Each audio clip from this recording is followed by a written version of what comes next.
So I don't do this with every machine I get in here for testing, but with the MacBook Air M2, I thought it would be a good idea for me to actually do my work on it for a few days, and I'll see what it would be really like, whether I'd like it as a device, and if it's gonna give me any problems, like the scary YouTube videos might suggest. Spoiler alert, it's fine. There's no problems with it. It's a really nice little machine. Is it the most powerful machine? Is it as powerful as my daily driver MacBook Pro with the M1 Max chip? No, but I was actually pleasantly surprised. Now, I limited my trial to work related only to software development and not to my other half, which is video editing and video creation for the YouTube channel. Because while the M2 can do video editing, I just didn't try that because, well, it's more for other channels to cover. Here we do software development. And I think video encoding is probably one of the most difficult things for a computer to process, so it probably is not going to be the fastest thing. So I used a base model MacBook Air machine at home, in coffee shops, and even on a really hot summer day outside. Yeah, I did go outside out of this dingy office and I took it out for a spin because I think people use their machines all over the place, including outdoors. Now right now it's July in Washington, DC, and it's been hot. And yeah, that did play a role in my testing. So far I've tested the base model. I'm also getting the upgraded model with 24 gigs of RAM. I'll be doing my software development battery of tests on that one as well, so make sure you subscribe to see those. So how did this thing do? First of all, this machine is fast and it's noticeable. One of the projects I work on is a mobile application written in NativeScript, but I build it for iOS and for Android. So there's the TypeScript layer that transpiles to JavaScript, then that all talks to the native build platforms like for iOS and for Android. That's for another video. Basically, the build for this application consists of a node process, which is a single-threaded operation, and a native build, which is a multi-threaded operation. So we get a taste of both. And when I did that, I was pretty surprised to find out that the little M2 kept up with my MacBook Pro. I mean, it's not a huge application, but still, I measured the times and they were just as fast. And once I even got it to go faster than the MacBook Pro. The M2 is no slouch. Also, it's super light. This thing feels like a slightly bigger iPad Pro. I mean, I can just hold it in one hand like this and flick it around. It's solid, it's incredibly well built. I feel like I could just pop it open anywhere and I can hold it in one hand and program something like this if I really need to. If I'm running through the airport and I forgot to make a commit or something, I can just, no, don't do that, folks. Be serious about your work. Speaking of typing on this thing, the keyboard and the trackpad are both incredible. It's a full-size keyboard, but the trackpad is just a little bit smaller than the MacBook Pro trackpad. I like the MacBook Pro trackpad, the 16-inch. It's got a really nice large throw. Well, here, you can probably look up the specs online, but since I have it here, this thing is 18.5 centimeters across. That's the big one. And the MacBook Air is just over 14.5 centimeters. So it's a little bit smaller, but it feels just as nice. So it's got that haptic response. Now, a lot of people are comparing the previous generation MacBook Airs with the M1 chip to these new ones. And people are wondering whether they should buy the new one or buy the old one. Well, I got a couple of suggestions for that, and I'll get back to that in a second. But there are a number of benefits to getting something like this over the older model, the M1. First of all, when you're plugged in, which is often how I work, unless I'm on an airplane or on a bus or something like that, I'm pretty much plugged in all the time. With the M2 MacBook Air, I can use this plug right here, MagSafe plug, and I will have these two ports free. When you only have two of them, you notice. So freeing up a port when you're charging is a really great thing. Whereas with the M1 MacBook Air, you only have the two Thunderbolt ports there, no MagSafe. So when you're charging, there you go, one of your ports is gone. Of course, you know all the specs by now probably. The speakers are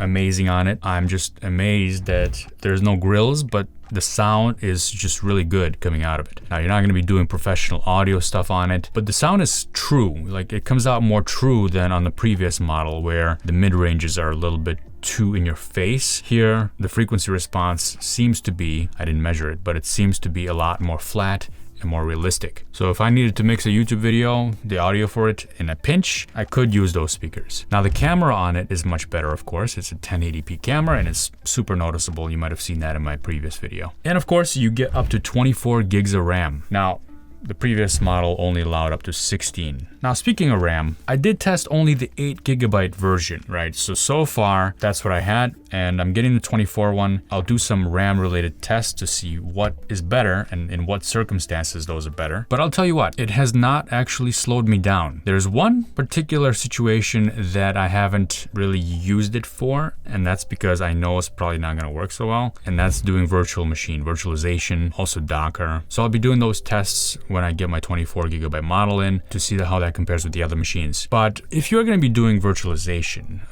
and I believe somebody asked me this in the comments, 8GB is just simply not enough these days. 16 is probably not enough either. You want to go as much as possible with virtualization. 24 might be okay, but really you want a lot of RAM. Just a lot of RAM. All right, let's get into some more of the cons here. This is a small device. Can you do work on it? Yes, you can scale your font down, make it small, but I use Visual Studio Code in default mode and I do not scale the font down, and that is a little bit too tight for me. I could solve this with a second screen, and I did try this. So when I'm in the home office, I plug it in and I have a 27-inch monitor next to me. And when I'm away from home in a coffee shop, when I'm doing work there, I have a portable monitor I can take with me. That really actually adds a lot of value because now you're getting a machine that's really powerful, and if you get a second screen attached to it, then you get extra space. I did notice something that I think I'm spoiled at this point, but when I'm scrolling, whether it's on the web or code, there is a little bit of choppiness. Now, this is probably related to the fact that now I've been staring at the Pro Motion display on the MacBook Pro for a while, for a number of months, so I'm used to that, and it's a lot smoother. That one, of course, goes up to 120 Hertz, whereas the monitor here, it's a beautiful monitor on the MacBook Air. I think the fact that it's only 60 Hertz is noticeable. Of course, you probably won't notice it if you have never used a Pro Motion display or a display that's higher than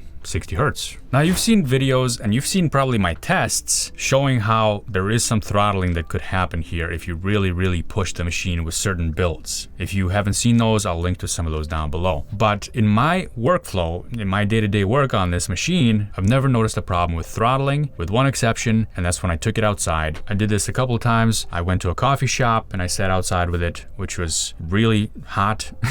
The body of the machine got up to 52 degrees, and I don't know if that was from the builds that I was doing or just from the work or just from sitting there, because, well, you got a dark machine, and mine is the midnight color, sitting out in the sun. It's gonna attract heat, right? And that's one other thing I wanted to mention is this midnight color, it is pretty good looking, but it might be bad for outdoor use. Maybe silver, if you're gonna be working outside a lot, silver might be the way to go. It would probably reflect light a little bit better than the midnight color. So I worked outside in the sun, and I also worked in the shade, and in the shade, the machine works fine and performs just fine. You can sit there and do your coding and you won't notice any lag or anything like that. When it comes to doing the builds, with my own builds, like I said, I haven't noticed any problems because mine are pretty fast. Within, I'd say my longest build was under a minute. That said, I couldn't help myself but do some benchmark builds like the Xcode benchmark. That's a pretty popular one. You've seen me run this many times on this channel before. I'll link to the code down below. I ran that one, and when I was sitting outside on a hot sunny day, the first time it ran fine. In fact, it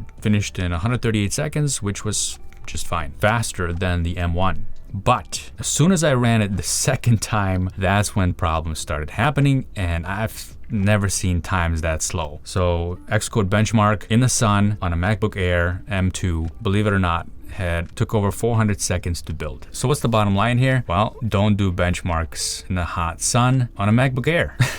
It's a fanless machine. By the way, I ran it side by side with a MacBook Pro, and the MacBook Pro has a nice big fan in it. Well, not big, but it's got fans in it, and that one did not slow down, even doing multiple builds. All right. Should you buy the base model M2 MacBook Air for software development? Well, yes and no. If you are in need of a machine, if you're just looking for a new machine, if you're switching from a Windows machine to a Mac and the base model fits within your budget, then go for it. It's a great machine. It's amazing, actually. I think you're gonna not regret your purchase. If you have an older Intel-based MacBook Air, definitely. No question about it, this one will be faster. Even if you have an older MacBook Pro with an Intel chip in it, this will be faster in most tasks. Make sure that whatever software you're running is supported on Apple Silicon, and I have other videos describing that, of course. Check out Does It ARM, good resource for that. Now, if you already have the M1 MacBook Air and you're thinking about upgrading, I've already mentioned the pros of this model and what you're getting with it, but if you're looking for an upgrade in performance, this is not going to be it. It's going to be faster, most likely,